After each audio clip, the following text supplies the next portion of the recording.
हमारे साथ एक बहुत ही खास मेहमान जुड़ रहे हैं, गौतम शाह, जिनसे आज हम करने वाले हैं बातचीत। गौतम सर, बहुत बहुत शुक्रिया, थैंक यू वेरी मच। अच्छा लगता है आपसे बातचीत करके और आपके थॉट प्रोसेस को सुन के, क्योंकि बहुत ही क्लियर थॉट्स आपके होते हैं और आपको पता है कि बाजार में इस समय क्या करना है और क्या नहीं करना। तो सर, मैं इसी से शुरू करता हूँ, 2022 में हमको क्या करना है और क्या नहीं करना है? देखिए 2022 में हमें थोड़ा सा रियलिस्टिक रहना है क्योंकि 2021 से एक ड्रीम रन रहा है। अगर आप पिछले 1 डेढ़ महीने की मूवमेंट को हटा दें तो आई थिंक एक बहुत क्लीन सी अप ट्रेंड थी। मार्केट ने 10% का करेक्शन भी नहीं देखा। सारे स्टॉक्स चल रहे थे। अक्टूबर के महीने में एक ऐसा सिनारियो था कि हर कोई शेयर मार्केट में चला है। और अब जो पिछले 6 हफ्तों में हुआ है, मार्केट एक थोड़ी सी रियलिस्टिक हो गई है। सारे जो पॉजिटिव्स हैं वो डिस्काउंटेड हो चुके हैं। सो मार्केट यहाँ से चलेगा बट वैसे पेस की तरह नहीं चलेगा। और आई थिंक फोकस अब वापस लार्ज कैप्स में चली गई है। तो अगर आप निफ्टी के बारे में भी बात करें तो हमारा 2022 का जो निफ्टी का टारगेट है वो है 20,400 और वहां तक जाने में थोड़ा सा टाइम लगेगा। मार्केट धीरे धीरे वहां तक जाएगा, बीच में करेक्शन आएगी, कंसोलिडेशन आएगी, बट ओवरऑल ट्रेंड मार्केट का ठीक रहेगा। और पिछले ये 6-8 हफ्तों में जिस तरह की हमने करेक्शन देखी, I think this has been very healthy for the overall market setup, क्योंकि जो मार्केट ओवरबॉट था अब वो है नहीं। मार्केट में ब्रेथ काफी अच्छा हो गया। The men have been separated from the boys. So काफी अच्छे ट्रिगर्स से हम जनवरी के महीने में जा रहे हैं। और जिस तरह की मूवमेंट रही है पिछले 2 हफ्तों में, मुझे लगता है कि मार्केट ने एक बेस बना लिया है और हम एक फ्रेश ब्रेकआउट की ओर जा रहे हैं। सो अगर 17,200 के ऊपर, 250 के ऊपर अगर निफ्टी क्लोज देता है तो मेरे हिसाब से एक शॉर्ट टर्म अप ट्रेंड में हम वापस आ जाएंगे और 16,600 और उसके आगे तक अपने जा सकते हैं। और अगर आप अभी का मार्केट देखें तो लीडरशिप वापस आ रही है। तो बैंक्स अच्छे लग रहे हैं, आईटी स्टॉक्स अच्छे लग रहे हैं, रिलायंस अपने सपोर्ट से घूम रहा है। तो ये जो लीडरशिप की जो प्रॉब्लम रही है 2 महीने में, मेरे हिसाब से ये अब जारी है। और अगर ये 3 बड़े पॉकेट्स मार्केट के अगर पार्टिसिपेट करना चालू करें तो आई थिंक बाजार सेफ रहेगा। Right, Gautam, pleasure to have you on the show. I was just recalling हमारी conversation अक्टूबर में जब आपसे हुई थी तो आपने बड़ी क्लियरली बोले थे, हमें लेवल्स की भी बात की थी। उस वक्त हम 18,000 के ऊपर थे, इनफैक्ट 18,600 के पास थे। तब आपने कहा था कि अब यहाँ कंसोलिडेशन होगी और हमने वो कंसोलिडेशन देखी, नीचे के लेवल देखे और 16,800 तक का लेवल बाजार लगा के आया। अभी आप एक जो नया लेवल बता रहे हैं 2022 के लिए, वो कब तक पॉसिबल है? ऑफ कोर्स बाजार एक लीनियर डायरेक्शन में नहीं चलेगा, रुक रुक के चलेगा। एक लेवल हमारे पास 22,000 तक का भी आया अप्रैल, किसी और एक्सपर्ट ने भी यही बात बोली। आप ये 20,000 तक का लेवल कब तक देख रहे हैं बाजार पर? देखिए मेरे हिसाब से वो इम्पोर्टेंट नहीं है। ये सिर्फ एक इंडिकेशन है कि बाजार ऊपर में किस लेवल तक जा सकता है। जैसे हम पिछले 4-5 महीनों से 18,600 का लेवल का बात कर रहे थे, हमने अपने रिपोर्ट्स में क्लियरली दिया था, काफी चैनल्स पे भी हमने वो बात किया था। मार्केट वहां पर रेसिस्टेंस लिया और वहां पे गिरावट आई। तो डायरेक्शन ऊपर की तरफ है, बट टाइम लग सकता है क्योंकि जो भी इंडिया के सारे पॉजिटिव्स थे, चाहे वो इंडिया की रिकवरी पोस्ट कोविड हो, जीएसटी कलेक्शंस हो, आईटी स्टोरी हो, the pharma recovery, I think वो सब प्राइस्ड इन हो गए हैं। तो उसके कारण अब आई थिंक अगला जो बड़ा ट्रिगर है वो है बजट का। तो अगर बजट ठीक रहा और मार्केट के फेवर में रहा तो हो सकता है कि 20,400 तक हम first half of the year में जा सकते हैं। बट ये समझना पड़ेगा कि मार्केट अब स्टॉक स्पेसिफिक हो गया है, सेक्टर स्पेसिफिक हो गया है। एक ही सेक्टर्स में 2 स्टॉक है जो नहीं चल रहे हैं। आप एग्जांपल ले लीजिए एचडीएफसी बैंक का, और इसी सेक्टर में आईसीआईसीआई बैंक को आप देख लीजिए जो चल रहा है। तो इंडेक्स से मतलब रहा नहीं, स्टॉक से मतलब रहा। रिलेटिव आउट परफॉर्मिंग स्टॉक्स में रहिए, आई थिंक वो आपको रिटर्न देगा। गौतम, जैसे आप कह रहे हैं ना कि स्टॉक स्पेसिफिक होने की जरूरत है, तो थोड़ा आप हमको ये बता पाएंगे कि 2022 के अंदर किस स्टॉक्स पे हमको ज्यादा बुलिश रहना है? देखिए मेरा ये मानना है कि बैंक्स में बहुत बड़ी अपॉर्चुनिटी है। अगर आप देखें प्री कोविड नवंबर 2019 में बैंक निफ्टी ने 32,500 का हाई बनाया और एक हफ्ता पहले 2 साल बाद बैंक निफ्टी ने 34,000 का लो बनाया। तो ये आपको कहीं ना कहीं ये कह रहा है कि 2 साल में बैंक निफ्टी में ज्यादा कुछ नहीं किया। इवन दो अगर आप नीचे से देखें तो काफी बड़ी तेजी आई है। तो अभी जो जिस तरह का फॉल आया है बैंक निफ्टी में 2 महीना में, जिसमें उसने 8,000 पॉइंट का करेक्शन देखा, आई थिंक अब रिस्क रिवॉर्ड बैंक निफ्टी के फेवर में वापस आ चुका है और बैंक निफ्टी यहां से लीडरशिप ले सकता है। तो 33,500 34,000 का बेस समझ के मेरा यह मानना है कि बैंक निफ्टी वापस ग्रेजुअली 40,000 42,000 तक जा सकता है। तो अगर आप 2022 के हिसाब से देख रहे हैं तो इसमें बहुत अच्छी अपॉर्चुनिटी है। सेकेंडली आईटी स्टॉक्स, अगर आप आईटी स्टॉक्स को देखें तो 3 साढ़े 3 महीने की कंसोलिडेशन के बाद ये वापस निकल रहा है। कोविड गया नहीं है, हम रोज इसके बारे में न्यूज पढ़ रहे हैं, तो ये एक आईटी के लिए इन अ वे एक टेलविंड है। तो आईटी मेरे हिसाब से बड़ा चलेगा और हमारी टारगेट जो आईटी इंडेक्स के लिए है वो है 40,400। सो अगर आप सारे जो टॉप स्टॉक्स को देखें, विप्रो, एचसीएल टेक, इन्फोसिस और टीसीएस हमें अच्छे लगते हैं और मुझे लगता है कि ये 15 से 20% की तेजी देखेगी। And apart from these two, जो पॉकेट हमें हमेशा से अच्छा लगा है इस साल वो है कैपिटल गुड्स। लार्सन हमारा फेवरेट रहा है, पूरे करेक्शन में लार्सन नहीं गिरा, और अब जब बाजार स्टेबलाइज हो रही है तो लार्सन वापस चल रहा है, और ऑब्वियसली यहाँ पर भी हमें 20 से 25% की तेजी लगती है। And we should not forget Reliance Industries, जो हमारा हमेशा से फेवरेट रहा है, हमारे मॉडल पोर्टफोलियो में रहा है पिछले 1.5 साल से, और मुझे लगता है कि 2100-2200 का एक बेस बन गया रिलायंस में। हो सकता है कि अगले साल रिलायंस में भी 20 से 25% की तेजी आ जाए। सो रिलायंस में 20 से 25%, एलएनटी में आप बता रहे हैं 20 से 25% का यहाँ से आप मूव देख सकते हैं। एक बार I just wanted to quickly recheck, जो हमने डिस्कशन पहले भी की गौतम आपसे, आपने कई सारे सेक्टर्स पे बहुत क्लियरली अपना आउटलुक दिया। एलएनटी की आपने बात कही, पूरे कैपिटल गुड स्पेस पे आप इनफैक्ट बुलिश थे। क्या कैपिटल गुड स्पेस से कोई और स्टॉक्स भी आपको पसंद आते हैं? देखिए, इंडिया में प्रॉब्लम क्या है कि जो हमारी इंडेक्सेस है ना, उसमें 2-3 स्टॉक 40%, 50% होते हैं इंडेक्स के।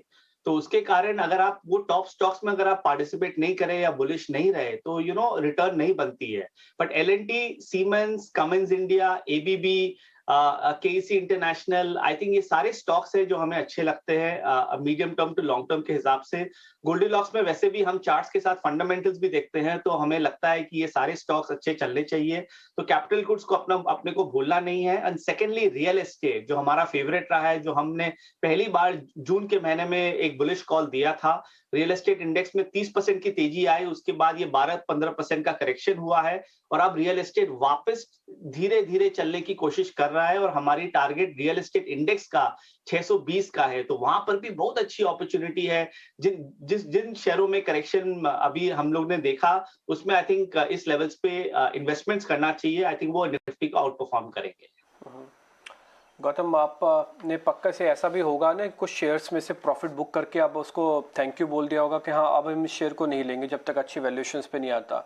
1-2 शेयर्स के वो नाम बताएंगे, हो सकता है किसी और के पोर्टफोलियो में भी हो, आपसे गेस्ट लेके उनको भी समझ में आएगी हाँ ठीक है एक बार रीचेक कर लेते, गौतम शाह बोल रहे हैं, कुछ छोटा मोटा नहीं बोल रहा। देखिए, इसमें होता क्या है कि पिछले 18 महीनों में एक सेक्टर रोटेशन हुआ है। तो 6 महीना के लिए कुछ चलता है, फिर वो एकदम थक जाता है, रुक जाता है, फिर दूसरा कुछ चलता है। तो ऐसा कोई सेक्टर है नहीं जो कंटिन्यूअसली एक डाउन ट्रेंड में रहा हो। अगर आप कोई भी सेक्टर को कंपेयर करें, हमने 3-4 महीना पहले हम मेटल्स पे काफी बेरिश हो गए थे, क्योंकि हमें लग रहा था कि ओवरडन थी। 18 महीनों में बहुत बड़ी रैली आ चुकी थी, मेटल्स ने सारे टारगेट्स अचीव कर लिए थे, बट उस कंसोलिडेशन में कोई बड़ी गिरावट हमने नहीं देखी, क्योंकि स्टॉक्स में करेक्शन आया बट इंडेक्स में 7-8-10% आया। सो मेटल्स अभी भी एक तरह से अवॉइड है।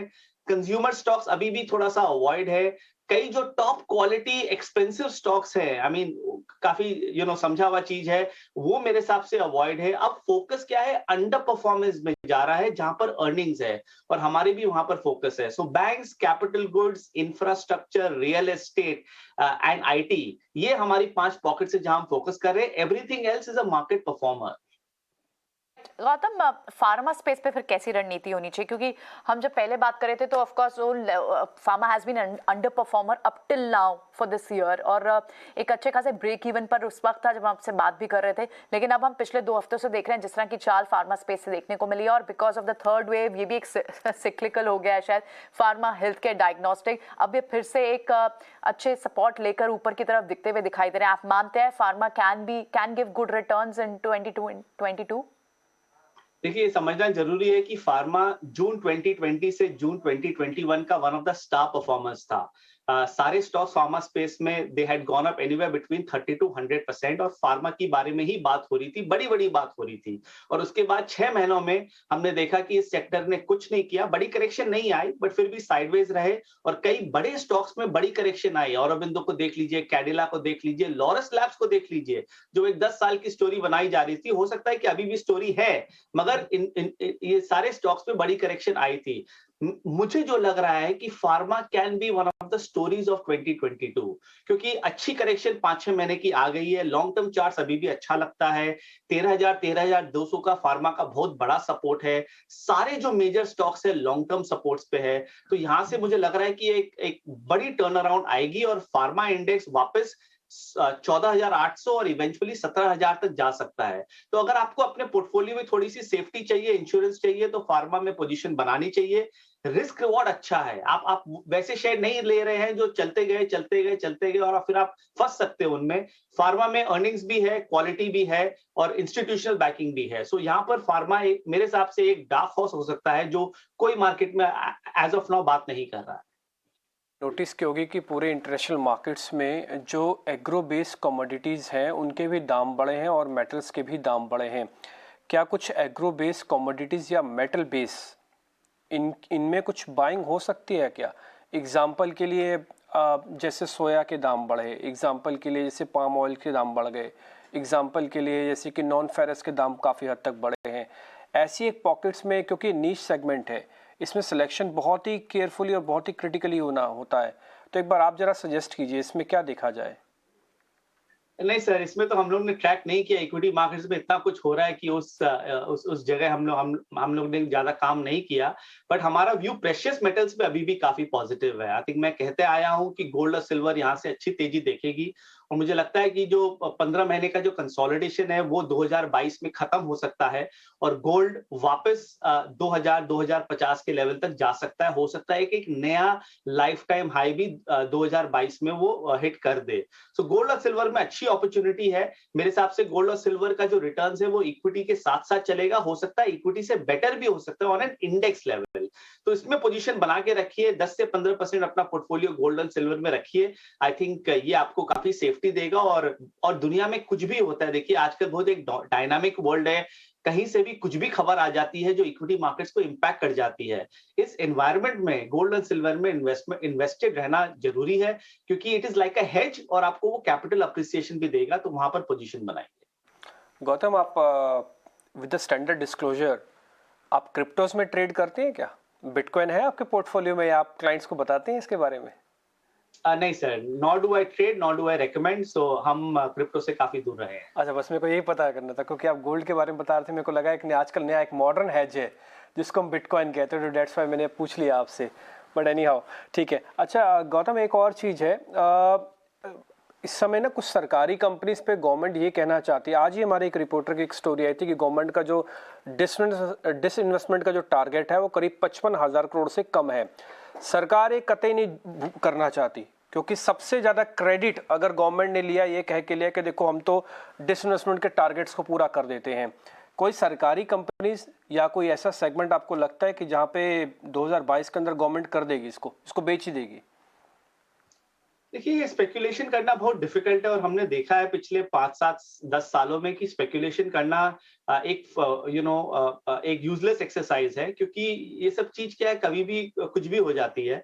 बट अगर आप पीएसयू सेक्टर को देखें तो कई पॉकेट्स है जिसने काफी अच्छा किया। अगर आप बीईएल को देखें, बीईएमएल को देखें, ये काफी अच्छा कर रहे हैं, स्टेडी है। और दूसरे साइड में अगर आप पावर पीएसयूज देखें या कंटेनर कॉर्पोरेशन को देखें और कई अदर स्टॉक्स को देखें, तो वो अंडर परफॉर्म कंटिन्यूअसली करते आए हैं।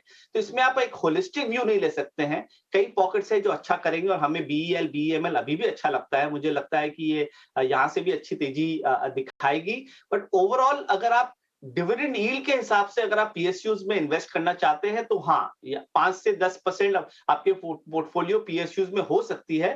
बट उसमें मोमेंटम मत ढूंढिए, उसमें आप 6 से 12 महीने के हिसाब से सोच के आप रखिए। आई थिंक जब भी इसमें कोई ट्रिगर आती है गवर्नमेंट के हिसाब से, इसमें मूवमेंट आएगी। But as of now immediately कोई इमीडिएट ट्रिगर नहीं है।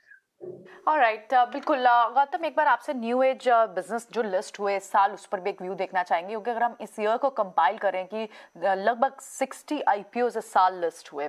ये साल आईपीओज का भी कहा जाना चाहिए और उसमें कई सारे आईपीओ है जो शायद 35% अपने इशू से डिक्लाइनिंग पे हैं, कई सारे इशू जिन्होंने 200% तक गेन भी दिया।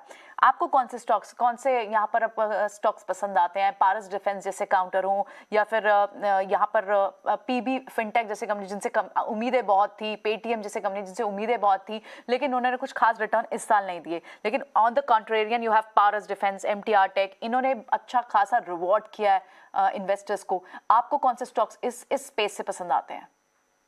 देखिए, as a technician I can not comment much on it, क्योंकि क्या डेटा काफी कम है, क्योंकि सिर्फ 3 महीने, 6 महीने या 12 महीना की डेटा है। बट हमने हमेशा ये देखा है, पिछले मेरा 20 साल का ये एक्सपीरियंस है कि जब भी मार्केट में एक आईपीओ फ्रेंजी आती है, वो इक्विटी मार्केट को एक करेक्शन की ओर ले जाता है, और एग्जैक्टली यही हुआ।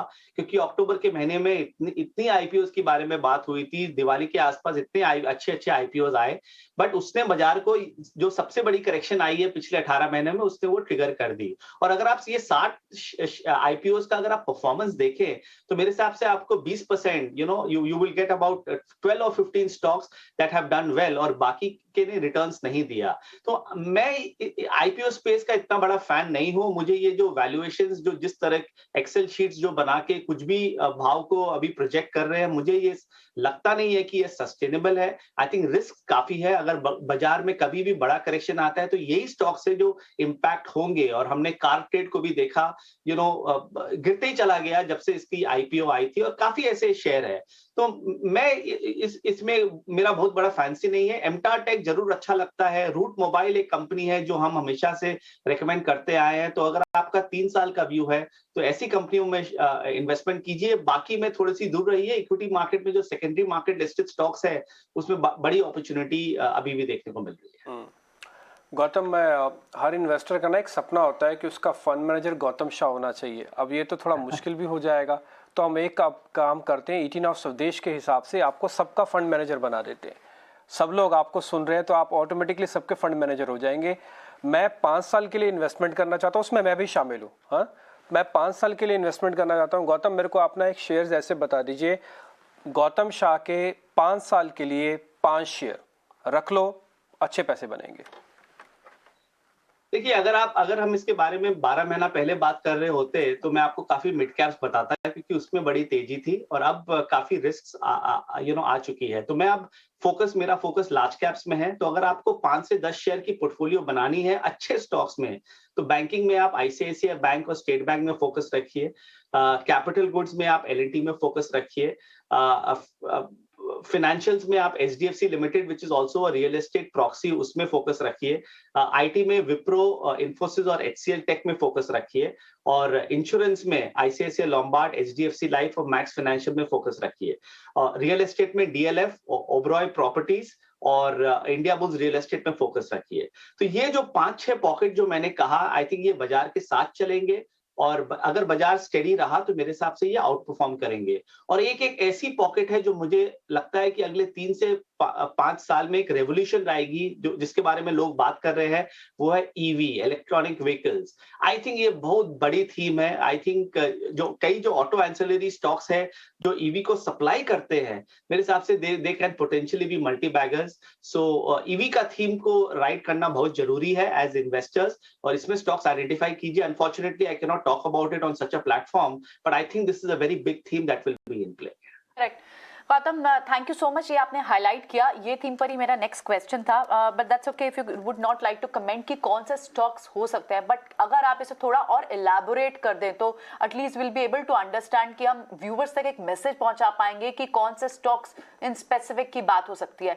ईवी स्पेस पे जाहिर तौर पर टाटा पावर की बात होती है, ऑलरेडी बहुत चल भी चुका है, लेकिन और कहाँ पर और नजर बना सकते हैं जहां से यहाँ पर अगर इन्वेस्टमेंट अब भी अगर एंट्री पॉइंट ढूंढा जाए तो फायदेमंद होगा?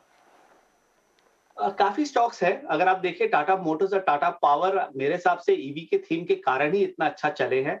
और मार्केट क्या आजकल सब कुछ बहुत जल्दी डिस्काउंट कर देती है। 12 महीने बाद जो होने वाला है, वो मार्केट आज ही डिस्काउंट कर देता है। ये एक नया जमाना आ चुका है। तो मार्केट इज वेरी फास्ट, और हमें उसके साथ रहना एक्चुअली बहुत डिफिकल्ट है। बट इसीलिए चार्ट्स की इंपॉर्टेंस आती है, क्योंकि चार्ट्स उसको पकड़ सकता है। जब तक फंडामेंटल्स की न्यूज आती है, तब तक तो सब कुछ हो जाता है। तो हमने टाटा मोटर्स और टाटा पावर में ये देखा। मुझे लगता है कि यहां से भी ये 2 स्टॉक अच्छा करेंगे। और कई मिड कैप कंपनीज हैं जो ईवी कंपोनेंट्स के मैन्युफैक्चरर्स हैं। मेरे हिसाब से उन शेयरों में अगर आप ध्यान रखेंगे, क्योंकि लोकली और ग्लोबली इसकी बहुत बड़ी मार्केट है। I am personally N EV owner, so I can vouch for it. तो इस पे फोकस रखना चाहिए। Component manufacturers of EVs, I think अगर आप इंटरनेट पे सर्च करेंगे तो आपको 5-10 शेयर मिल जाएंगे। उसमें उसका चार्ट देखिए, और जहां पर अच्छी चार्ट्स है, जहां पर इंस्टीट्यूशन इंटरेस्ट है, वहां पर कमिटमेंट बनाइए। बट ईवी के थीम को 3 से 5 साल के हिसाब से सोचिए, 2 से 3 महीना के हिसाब से सोचेंगे तो आपको रिटर्न नहीं मिलेगी। ठीक है, बिल्कुल। Absolutely. Thank you so much, Gautam, for being with us today. इन सारे सेक्टर्स पर इतनी कैंडिडली हमसे ये सारी राय शेयर करने के लिए बहुत बहुत शुक्रिया आपको। Wish you very happy new year, enjoy your weekend. आपसे जल्द अब जनवरी 2022 में मुलाकात होगी। Thank you.